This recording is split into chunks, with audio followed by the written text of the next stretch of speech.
मैं Rajesh Kumar RLG motivation से आप सबका स्वागत करता हूं। आज का वीडियो मेरे सभी यूट्यूबर दोस्तों के लिए इम्पॉर्टेंट है। एक स्टोरी जो मैं आपसे शेयर करना चाहूँगा वो एक किसान और बाज की कहानी है। और इस कहानी का उद्देश्य यही है कि आपको हमेशा ऊंचा उड़ना है, क्योंकि हम सभी ऊंचा उड़ने के लिए बने हैं।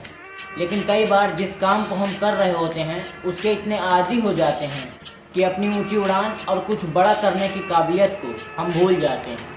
और ये कहानी उसी के बारे में है। बहुत समय पहले की बात है। राजा को उपहार में किसी ने 2 बाज के बच्चे दिए और वो बाज बड़े ही अच्छे नस्ल के थे। राजा ने इससे पहले इतने शानदार बाज कभी नहीं देखे थे। राजा ने उनकी देखभाल के लिए एक अनुभवी आदमी को नियुक्त कर दिया कि आज से तुम इनकी देखभाल करोगे। जब कुछ महीने बीत गए तो राजा ने बाजों को देखने का मन बनाया और वे उस जगह पर पहुंच गए जहां उन्हें पाला जा रहा था। राजा ने देखा कि अब बाज काफ़ी बड़े हो चुके हैं और अब पहले से भी शानदार लग रहे हैं। राजा ने बाजों की देखभाल कर रहे आदमी से कहा कि मैं इनकी उड़ान देखना चाहता हूँ, तुम इन्हें उड़ने का इशारा करो। आदमी ने ठीक ऐसा ही किया।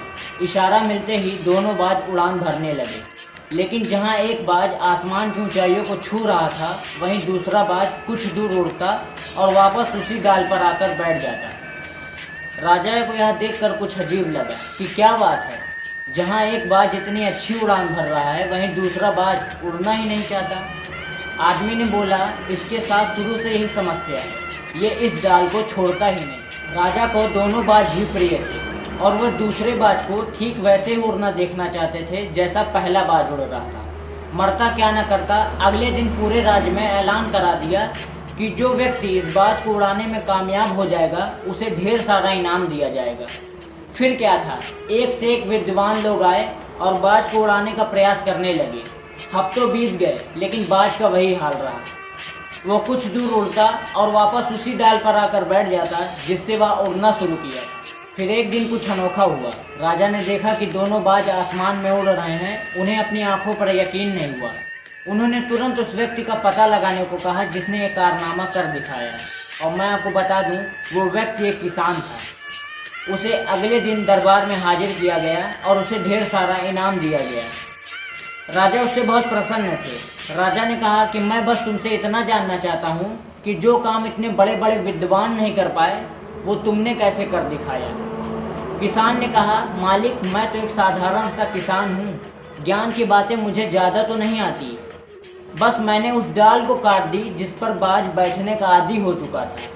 जब वो डाल ही नहीं रही तो वह भी अपने मित्र के साथ आकाश में उड़ने लगा। दोस्तों, इस कहानी के माध्यम से मैं आपको ये बताना चाहता हूँ कि हम सभी ऊंचा उड़ने के लिए बने हैं, लेकिन कई बार जिस काम को हम कर रहे होते हैं उसके इतने आदी हो जाते हैं कि अपनी ऊंची उड़ान और कुछ बड़ा करने की काबिलियत को हम भूल जाते हैं। यदि आप भी सालों से किसी ऐसे काम में लगे हुए हैं जो आपके सही पोटेंशियल के मुताबिक नहीं है, तो आप भी सोच लीजिए कि कहीं आपको भी उस डाल को काटने की ज़रूरत तो नहीं जिस पर आप बैठे हुए हैं। It's all about from my side. Thank you for joining us.